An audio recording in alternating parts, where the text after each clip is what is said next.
So good evening. Good to see everyone that I can see here. And so tonight I'm going to talk about, um, I'll tell you a little portion of a big teaching, because some of these teachings you could take your lifetime just studying them. So I'm going to take an important little portion, but we'll.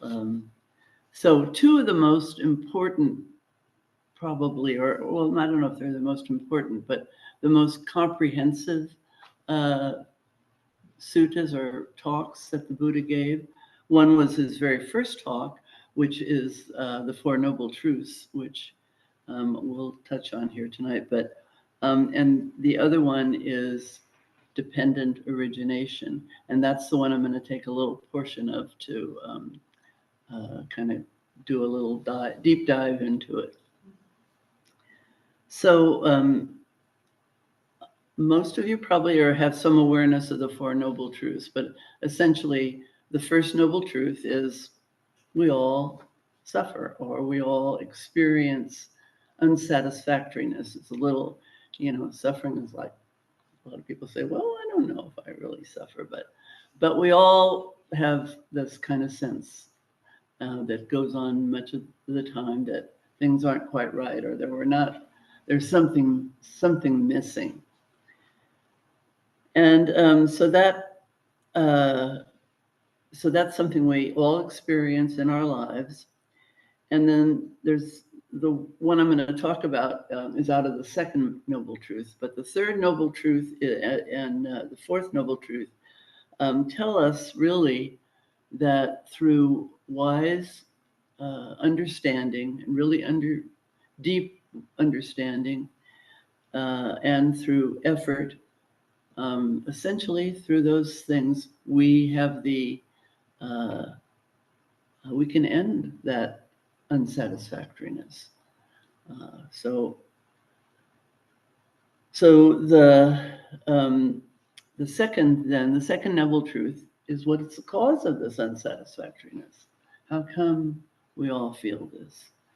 And the short answer is craving. That it's because we crave. It's because we feel always the sense of, not always, but often, the sense of there's something missing. It's not enough. It's it's this kind of just feeling a little off balance, and wanting something different. So it's when the wanting something different, or wanting something takes hold, that we actually, that's the gateway to losing the sense of, or creating the sense of a separate self. So the second, it's what binds us to a state of delusion and inner conflict. So this inner conflict is created. Here's from the Dhammapada, which is if you're not familiar with it, a book of the Buddha's teachings, early teachings, sort of verses. It's very beautiful. It's probably it's good. So that it's from the earliest period of Buddhism. So he says this is about craving. If this sticky, uncouth craving overcomes you in the world, your sorrows grow like wild grass after rain, which is actually happening in my yard right now. If in the world you overcome this uncouth craving, hard to escape, sorrows roll off you like water beads off a lotus. If its root remains undamaged and strong, a tree, even if cut, will grow back. That's also happened in my yard at times.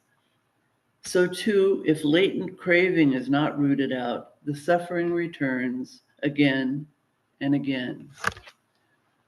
So there's strong impetus to do a deep understanding of this, to really work with this, because it's the root of the suffering. So when the Buddha talked about craving, he talked about 3 kinds of craving. He craved for one kind of craving is craving for sense desires, whether that's, we all know all the different senses that that compel us, that pull us, that get us off track. So all the different kinds of the senses. And then there's a craving for being, and the craving for being is craving to have control of this crazy world and our crazy selves, and having some identity, some acknowledgement in this world. So, and then the third craving is for non-being, and that is the craving to get away from it all, not to have to feel this anymore. And those last 2, for being and non-being, are the 2 that signal our initial identification with self. So if we focus on craving, on the aspect tonight of craving that leads to this belief in the self and the restrictions that a conditioned belief in a conditioned self, which we all carry a belief in the conditioned self, unless we've overcome it, how that leads to what restricts us from being free. So it's a big topic, and it leads to crucial understanding of why it's so difficult to experience a sense of freedom from this bound up, this restricted sense of self, who I'm supposed to be, how I'm supposed to behave, how I'm supposed to look, how I'm supposed to survive everything, or so. So I started reading this book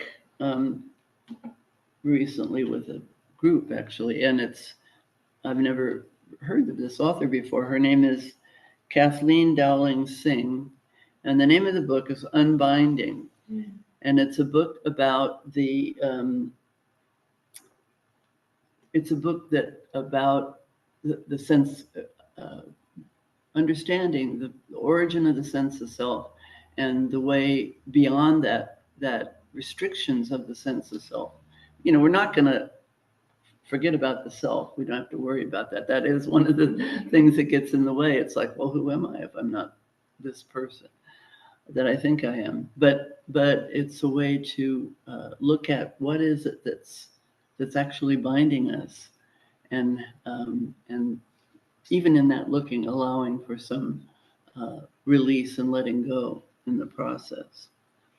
So this dependent origination, this teaching, that if you're out in the hall, when you leave, you could see there's a tanka, like these tankas, on the wall, and it has a wheel. It has the Mara on it, a big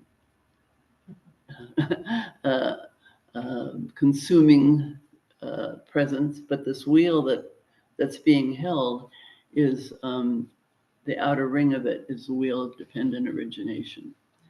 And so you can see I have also brought a bunch of pictures of it here. So if you want to take a look at some different ways.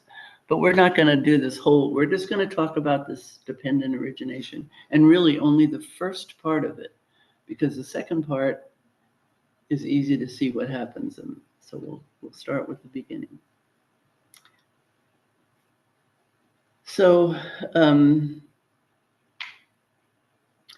when the Buddha talked, it was a teaching that the Buddha gave, and supposedly, according to the legend or whatever, he made a wheel in the sand and went through these 12 steps. There's 12 links to the links of dependent origination, and he drew them out. And in the tanka, these tankas, there's pictures to depict kind of a symbolic representation of them.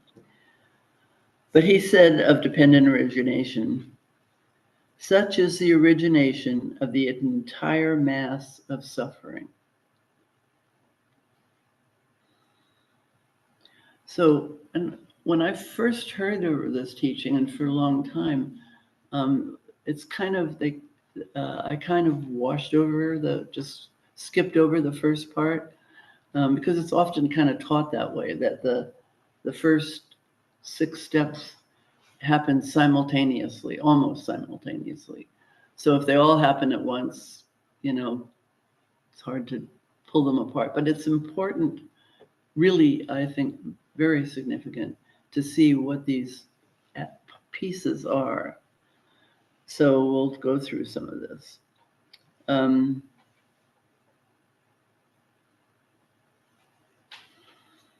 So they happen sort of subconsciously.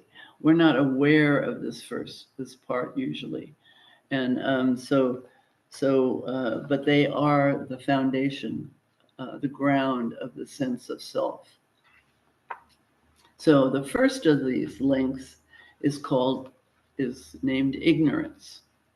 And it's not kind of the ignorance we think about that how many grades of school you went to or whatever.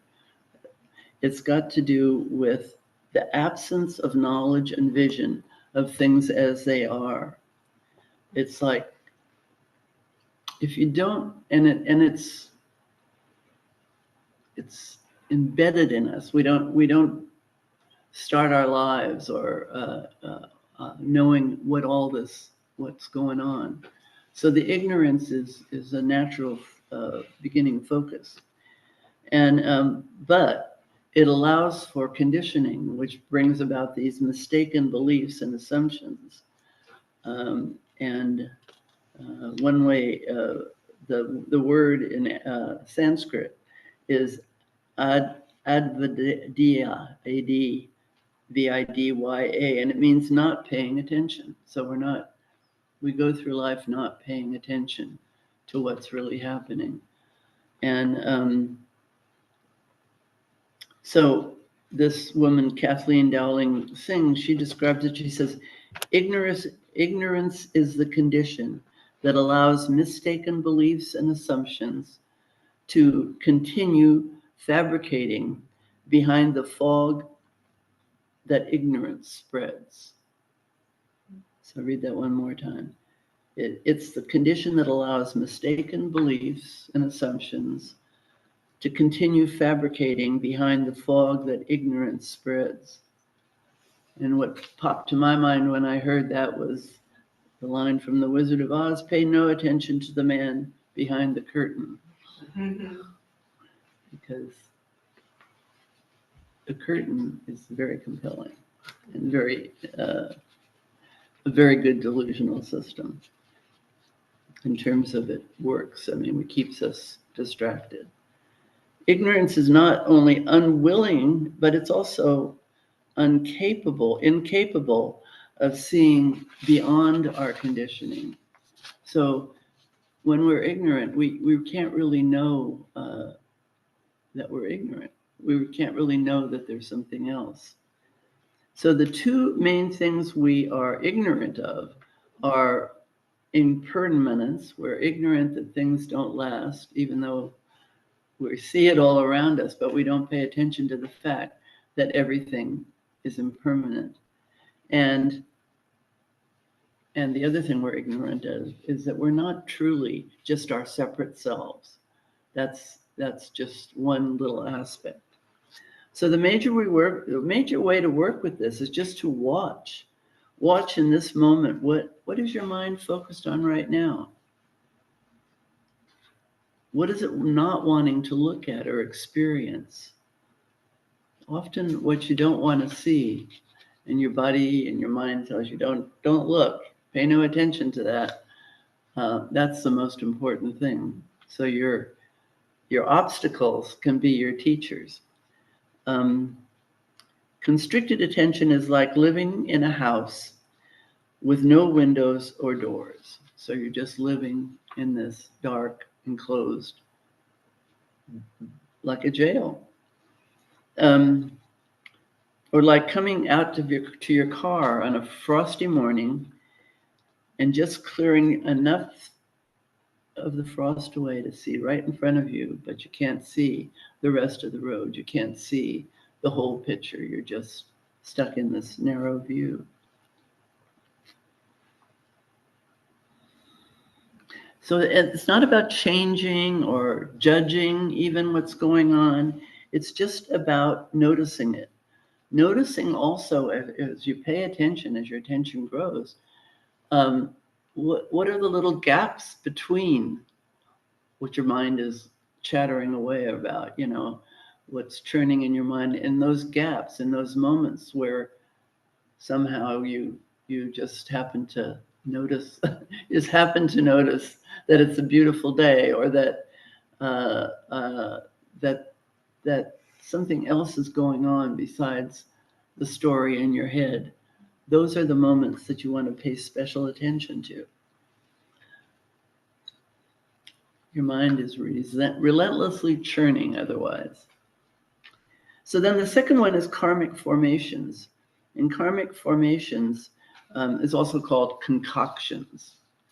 And what that's about in this process, so now we're at the second stage of this process. We start out ignorant, but in that ignorance, there's this desire. If you look at the tanka, it depicts a potter creating pots. So we have things that we bring into the moment, our memories. We bring in our physical sensations. We bring in our expectations. All these things, and out of that, there is this urge, this thing of it's called the churner of forms. So we begin to to form it. We begin to or the together maker. So there's this part of ourselves that wants to make sense out of things and wants to put them together. I always think about this from times I've been on retreat, and when I've been on retreat and I don't know what's going on because I just, there's no talking, nobody's telling you a lot of stuff, and I'll see one thing and I'll see another, and I'll begin to make the story. Oh, this is what happened. This person hurt their leg, but whatever.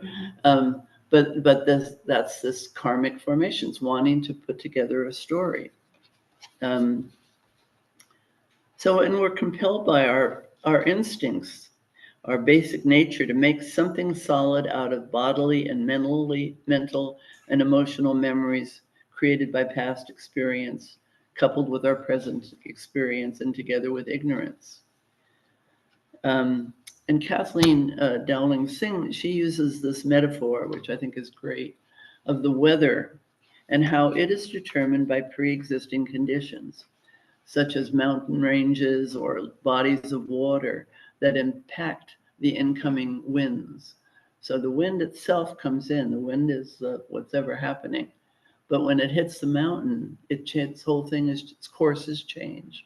Hits the water, it becomes misty. So that's what happens with us. We have all these mountains and lakes and weather conditions in pre-existing conditions inside of us that influence what happens. So that's the karmic formations. And the third one is called consciousness or rebirth consciousness. And it's not quite the same as we think of consciousness. That's such a big word, and it has so many meanings. But in this case, it's describing the conditions that weave a sense of continuity and consistency into our experience. So there's something working to put this all together, and it's describing it functions to it's really the climate of the mind. So it is what climate we're having at any given moment. It's shaped by ignorance and the karmic formations, and it shapes everything. And so if we think of the fact that everything is changing all the time, the best Buddhist analogy that I like is it's kind of like things are changing rapidly all the time, and it's like a flickering candle. But if you look at that candle and you don't look carefully, it looks constant. It looks like it's a constant flame. So what we're doing is we're making constancy. We're making something solid and in our minds permanent out of what's changing all the time. So then the next one is called, number 4 is called mind and body, or name and form. And so this is where we begin to separate ourselves from this experience and begin to see self and others. And I'm going to read you a little bit from her book that helps to explain this a little bit.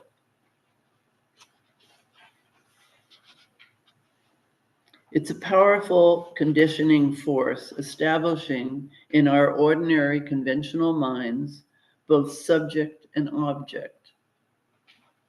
It creates the great chasm, the great abyss of duality and conceptuality, beliefs and perceptions filtered through conceptuality agree to support.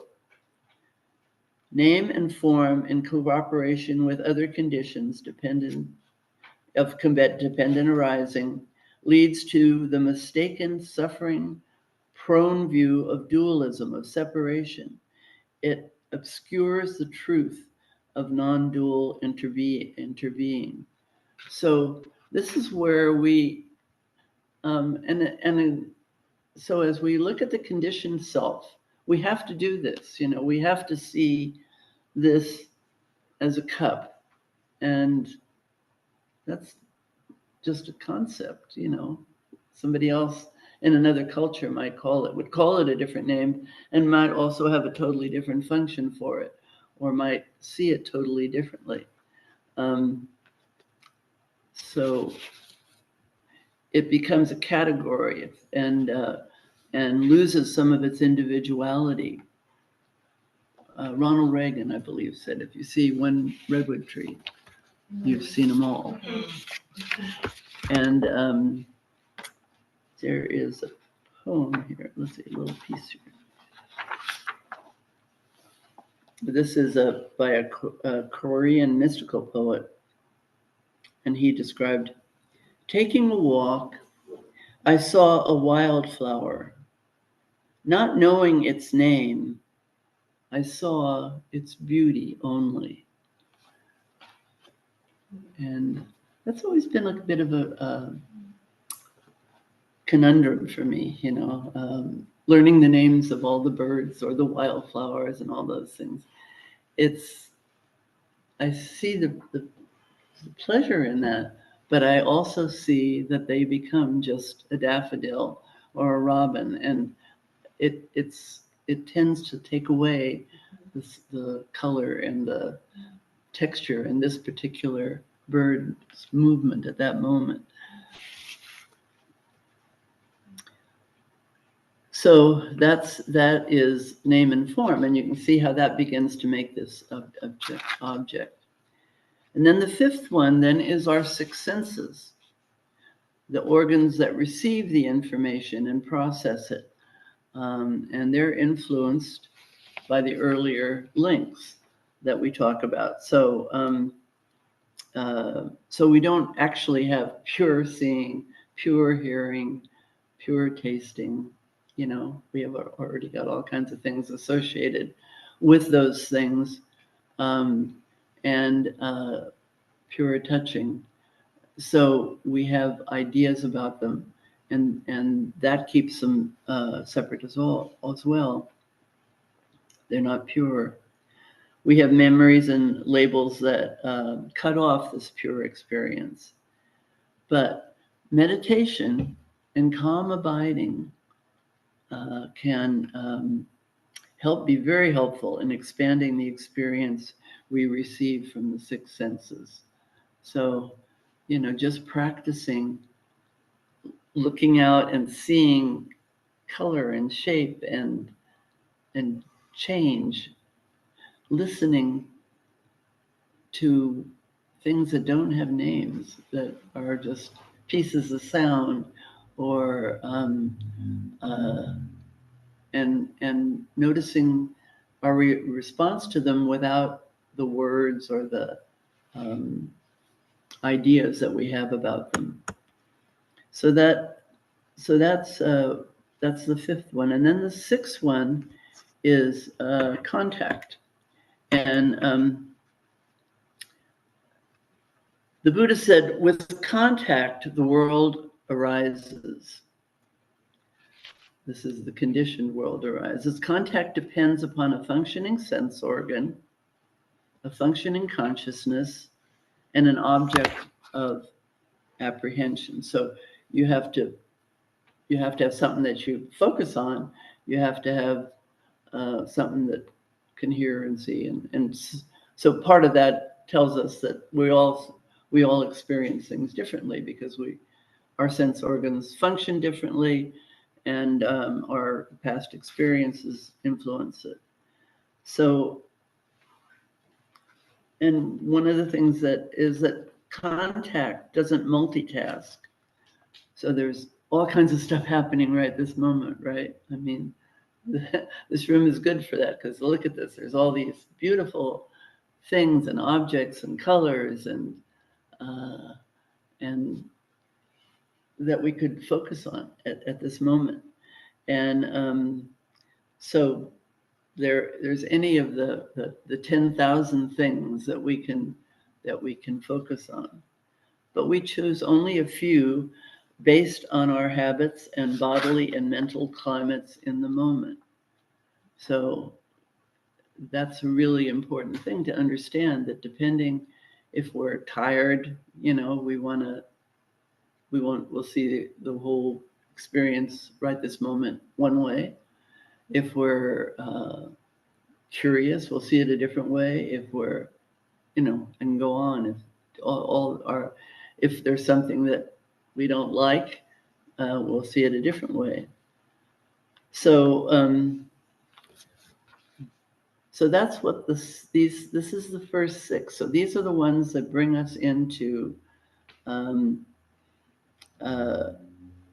that don't actually involve a sense of self. They just involve a sense of experience, but they lay the foundation, because we've already created we're creating the separation, we're creating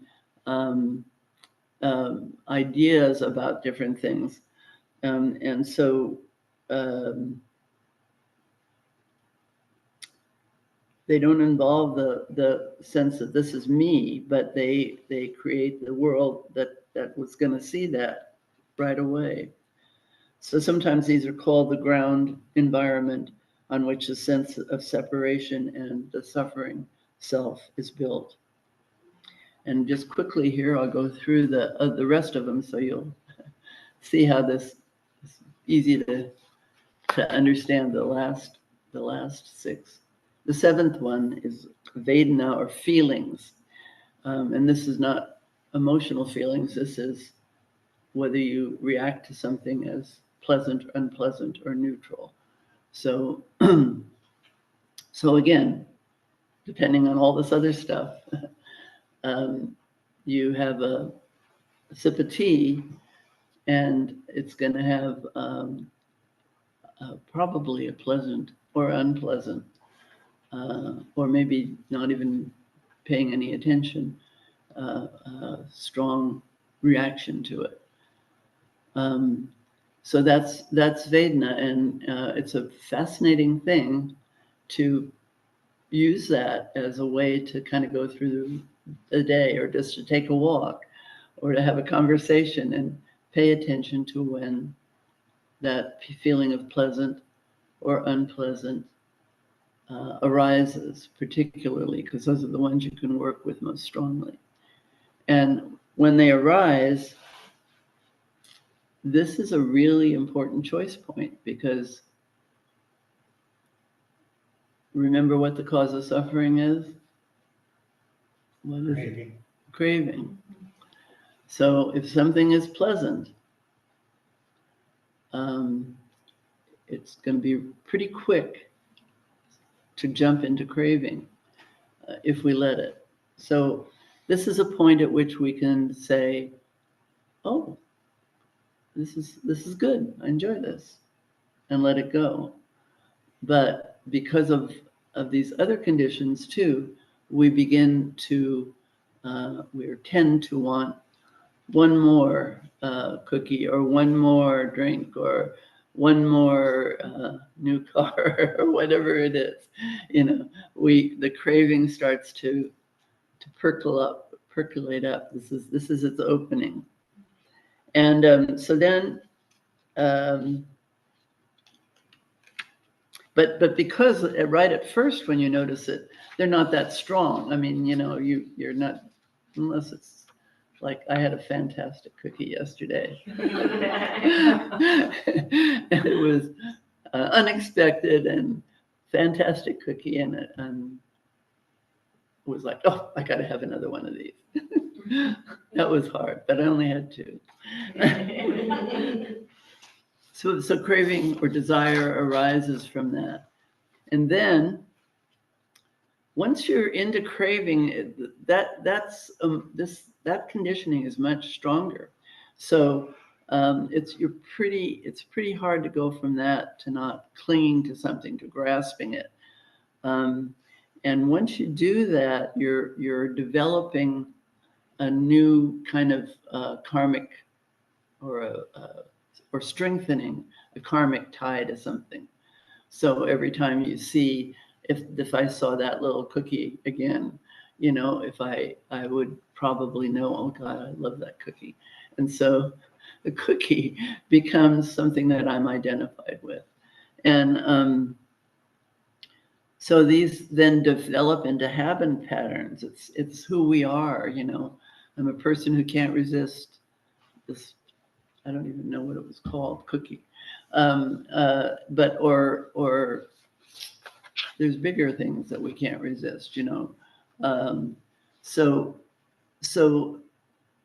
and once we got identified with this thing and that object, and these habit patterns, then there is birth.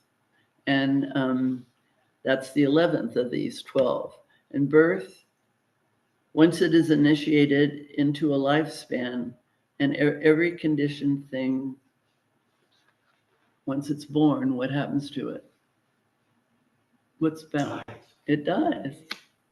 It's going to die. So we've created this cycle, and then it's aging, sickness, and death, which is all conditioned things come and go. All conditioned things have a lifespan.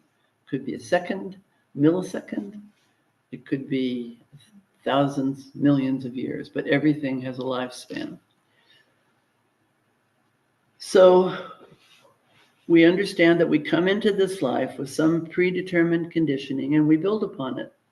It's reinforced in our childhood and in our culture. And when we become aware of the effects of dependent origination, we have the practices of mindfulness, meditation, the Eightfold Path, and the precepts. These are all Buddhist teachings that and other Dharma, to unbind ourselves from the imprisonment and the discontent that we all experience. So I'm going to read a very short little poem here, and then we'll open it up for discussion for a few minutes. We have a few minutes, yes. So this is John O'Donohue, fluent. I would love to live like a river flows, carried by the surprise of its own unfolding.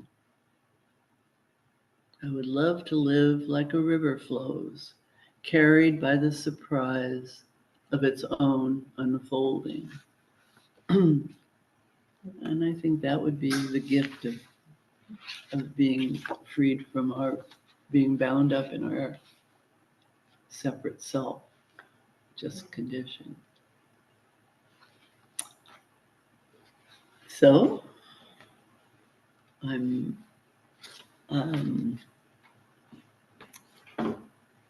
open to questions or thoughts and ideas, additions. Either here, I don't know if I can see it. Can we go back to the gallery view so we can see who's on here? Yes, we do have a hand raised. Maybe someone in there Okay. can help you with gallery view. Oh, I can do it? Yeah. Well, I should be able to do it. And just stare at yourself this whole time.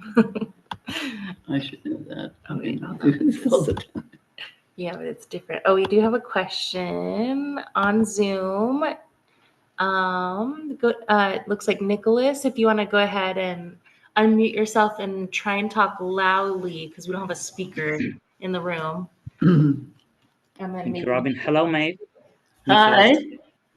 Hello. Thank you very much for the inspiring teaching tonight. My question about ignorance is to come back to the first step. If I heard you correctly, basically every concoction, I mean everything that is fabricated in this fog that is based on ignorance. Oh, excuse me. So everything that is based on or created out of ignorance in this fog sends us to delusion.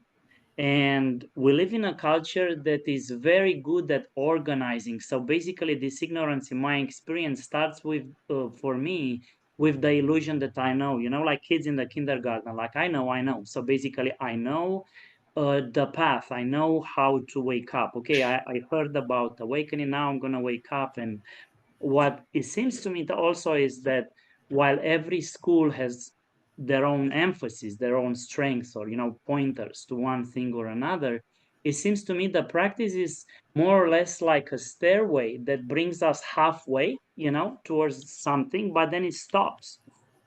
And that's it. And basically we have to take a leap. Like no practice or in my experience, took me beyond that, end of Right. the decade.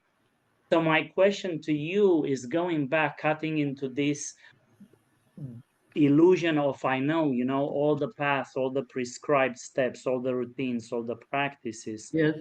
How to get to that first step and realize basically our own I don't know, because the opposite of avidya is vidya, is to see, basically to recognize something that might be a game changer. So that's my question. Okay, tonight. so I think what I heard you say is that you see ignorance as moving you right into delusion. So we're in delusion, and it is inevitable that we will develop this conditioned state. We will be influenced by it, and something has to move us into some discovery that that there is something else, that there and we, how does that happen, or what can we do to make that happen? And a couple of things I would say to that. One is sometimes it takes a shock.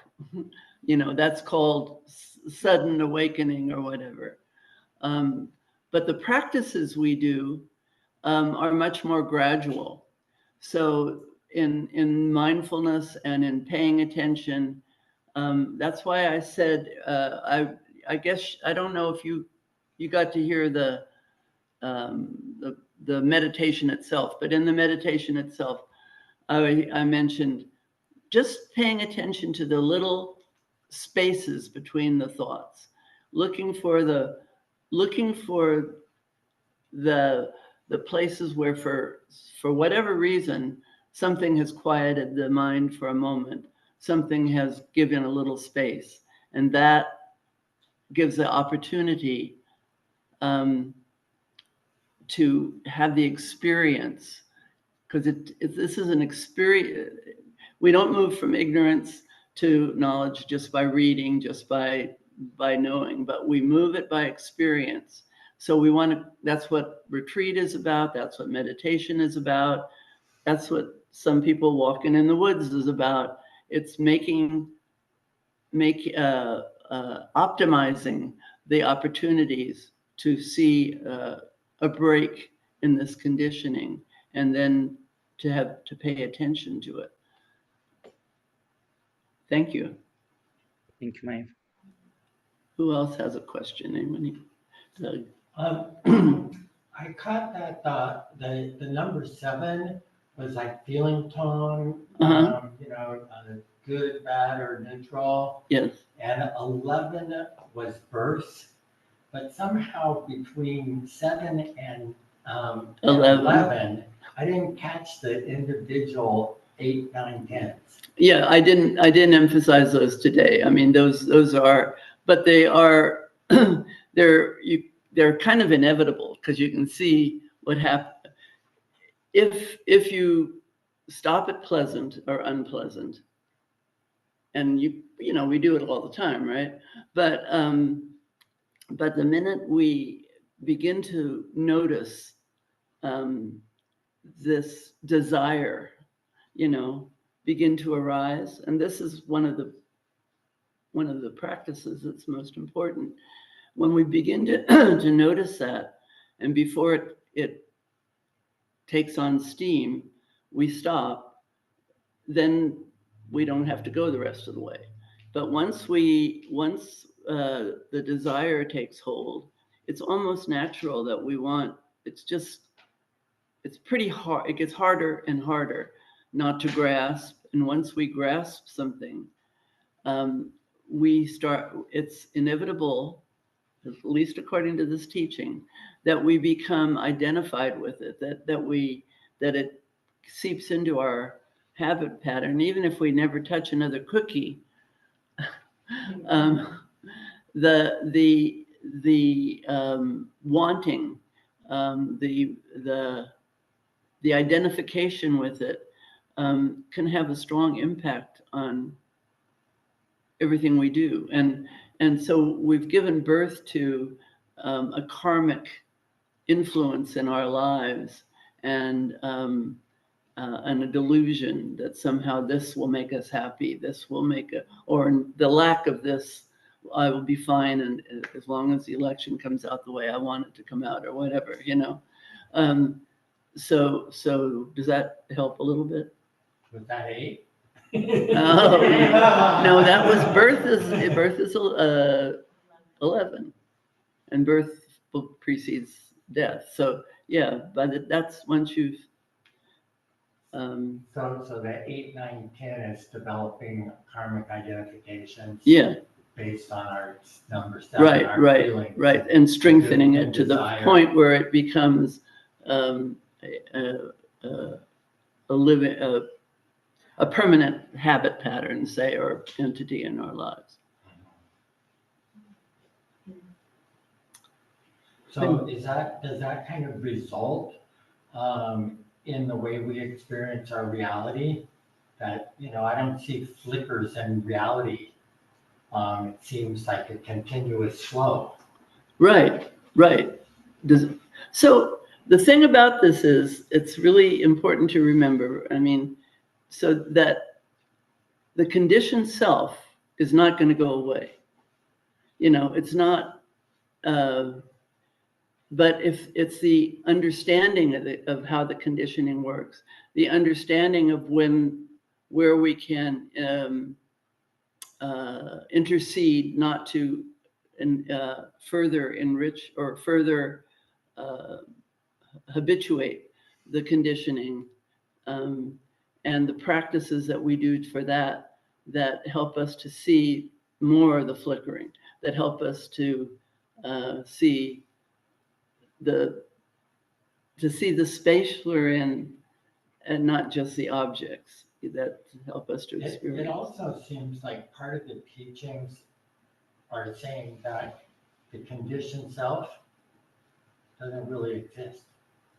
It's based on imagined That's sequences true. of It's true. nothing. It's true that it doesn't really exist in the forms that we know it. It's true that we experience what we experience. Yeah. So that's the truth. The story that we build around the conditioning, which is that consciousness, and we try to put everything together, and we make the story of me doesn't really. It's not real, but Experience yeah.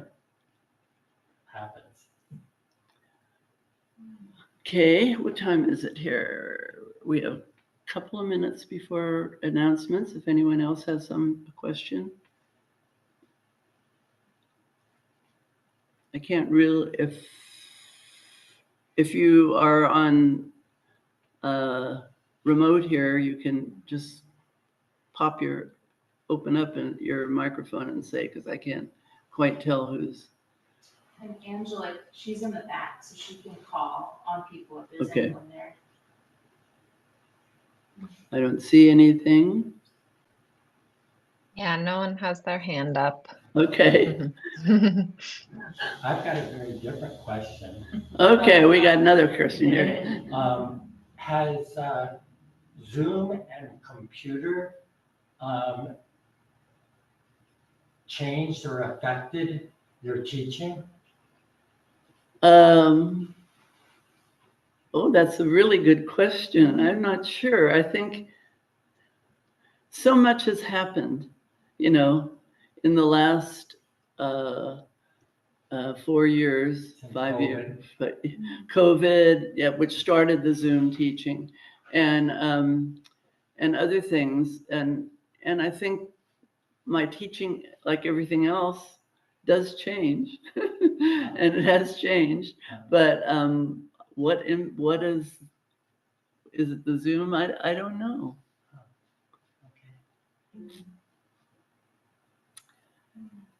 Okay, so well, there's a hand. Hi, Kai. Hi. Nicholas, it's me, Maeve, again. So I heard what you're saying, and it's very exciting in many ways. What you said, the answer about the thread of stepping out of ignorance to follow the gap between thoughts, sensations, feelings, and so on. That means that in the world of this gap, wherever it takes us, there is this the unborn? So basically the world of that which is not born and therefore undying and therefore not consumed basically into samsara. Is that what it leads to? Yeah, it does. And part of that, that's a good question. He said, when we try to experience life through the gaps, through the spaces, is that the gateway to the unconditioned, to the unborn or whatever, that doesn't come or go, it's always there. And that's true. And the other part of that, though, is that we have to have both. So if sometimes people very early in their practice or in unsafe kind of conditions experience that unborn, that opening, and they don't have the grounding. It can be scary, so it's kind of like, I think it was, I don't know if it was John, one of my teachers, said, when you meditate, just always remember that you're meditating, that you're sitting, and so the times I've had big experiences like that of opening to the unknown, to the unborn or whatever, it's been this balance of feeling what it like to feel on the ground, but also to feel like there's something else totally free going on. So just to mention that. Thank you much, Maeve. Okay. So Jen, I'm sorry. Do you want to? We'll close with metta first. Oh, the metta first? Okay. All right, metta first, and then we'll do then Jen has a couple of things to say. So let's just sit for a moment. Again, connecting to the breath.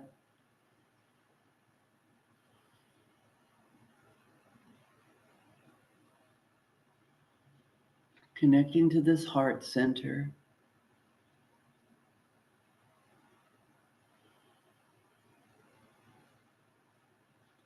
And sending these hopes and wishes to ourselves. May I live with an open heart and an open mind. May whatever blocks or covers my heart or my mind be dissolved, so that through open-heartedness and open-mindedness, I may experience true happiness.